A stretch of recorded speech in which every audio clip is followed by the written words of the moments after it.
આરુષ આરુષ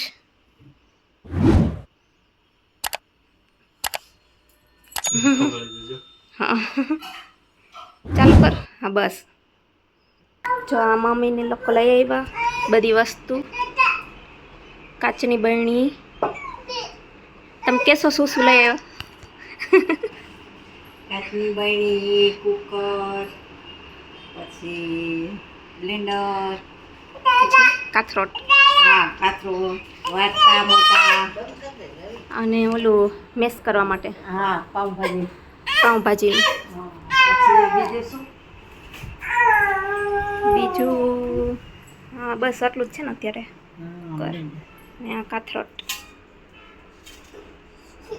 અને આ મેં ઓનલાઈન મંગાવ્યા હતા આજે આવ્યા. કાચની બરણી, વાટકા, હા એક તપેલી ને આ મોટા વાટકા. બસ અને આ મેં ઓનલાઈન મંગાવ્યું હતું. કુકરની અંદર ખાના. આરું સામે બાબુ બની ગયો. આરુષ. અને હવે અમે લોકો જઈએ છીએ આ ભંગારનો સામાન દેવા અને કંઈક લઈ આવશું એના બદલામાં. કાં રૂપિયા રોકડા ગ્લાસ લેવા દો. ગ્લાસ એક આ મોટી સાઈઝના બહુ ન લેતા આવે છે મીડિયમ. હા હાલો તો આરુષ ટાટા. ટાટા તો તરત કહી દેશે. આ પાણી મૂકી દે. હાલો તો જો અમે નીકળી ગયા છીએ ભંગાર વેચવા.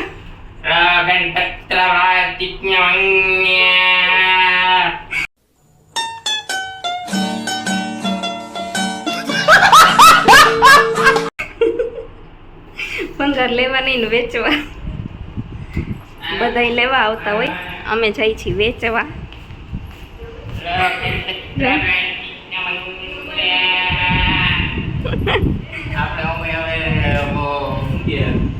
નોકરામાં કાંઈ વહેલું નથી, હવે કાંઈક બિઝનેસ કરી ભંગારનો વાત તો સહી બિઝનેસ. ભંગારનો બિઝનેસ કરીને આપણે જેમ નરેન્દ્ર મોદી ચા વેચીને વડાપ્રધાન બન્યો, હા તો એ રીતના આપણે ક્યાંક તો કમિશનમાં ડીએસપી તો બની જાય, હા કોઈ નેતા તો બની જાય. જરૂર જરૂર.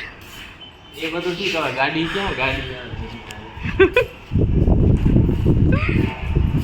હાલો તો અમે ભંગાર વેચી આવી ને કંઈક કામની વસ્તુ લેતા આવી. આજે હું ચંપુ બની ગઈ છું તેલ નાખીને. માથું તો હતું પણ ટાઈમ ન મળ્યો એટલે પછી રહેવા દીધું. પોતું અમે લેતા ભૂલી ગયા હતા. પોતું લેતા ભૂલી ગયા હતા તો પાછી આવી ઉપર લેવા, કેમ કે આ છે ને સરખું નથી હાલતું. અમે જ્યાંથી લીધું ને એને ગેરંટી આપી હતી પણ સરખું નહોતું આવતું, એટલે અમે પછી અત્યારે બદલાવાનું છે આ પોતું. એટલે એ લઈ જવાનું હતું તો એ ભૂલી ગયા, એટલે હવે પાછી ઉપર આવી હતી લેવા માટે. હાલો આવી ગયું. જો આરુષનું આજે વેક્સિનેશન થઈ ગયું. આરુષ ક્યાં છૂમ કર્યું દીકુ? એ આરુષ ક્યાં છૂમ કર્યું દીકાને? ક્યાં છૂમ કર્યું?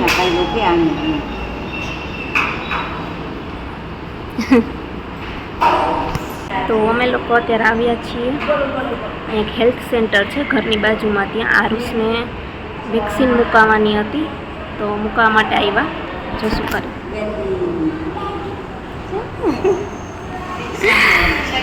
થોડીક વાર તો રોયો, પછી વાંધો ના આવ્યો. જો અહીંયા મુકાવી.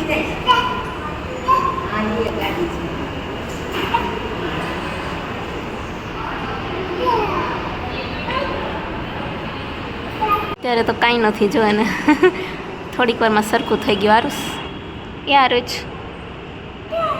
આરુષ હા હા હા